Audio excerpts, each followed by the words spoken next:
As I drove up the driveway today, there was a bumper sticker on a car that said, "Got hope?"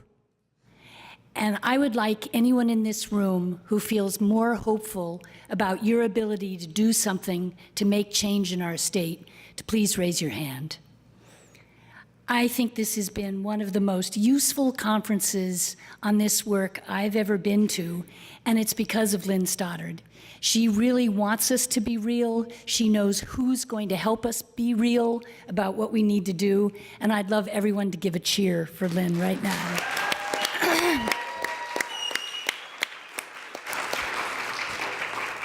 I'd also like to just emphasize a couple of things that we heard today. One was about baby steps. You're already doing this work. All of you in this room have already done something. And in a field that can sometimes feel overwhelming in its need, we're on our way. And the amazing news is we don't have to invent it, that you're already doing the work, and we now have a model of all the different kinds of work that can be done. And what we heard today was that if we're willing to take baby steps, if we're willing to be stakeholder-driven, and if we can find champions, not necessarily you in your town, to drive the work, we can be successful in this work. It's tremendously, tremendously hopeful. Sustainable New Jersey, if it becomes sustainable Connecticut, can give us the momentum we need to become an important factor in the change that we need in this state.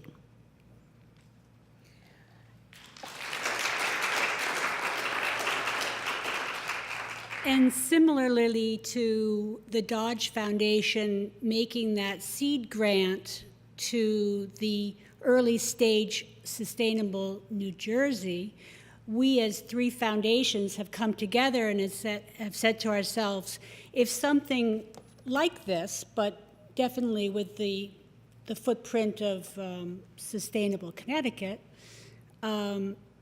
is interesting to you all, we would like to see the exploration and the coming together of all the stakeholders to explore it.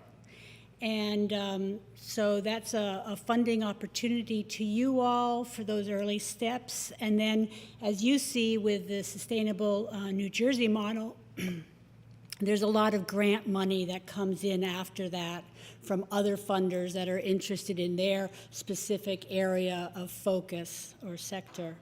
So that's our call to action, that we would love to hear from you. And Lynn is waiting by the phones. No, just follow up, let us know the interest in having a framework that takes all these incredible projects that we've heard about today and puts them together in a community-focused way going forward.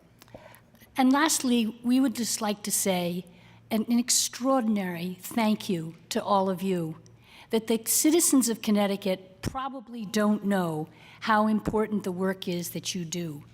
But our children and our grandchildren will feel the results of the work that you do. And we as funders are so grateful that we get to have a window into the work that you are all committed to and are going to champion going forward. Thank you, thank you, thank you.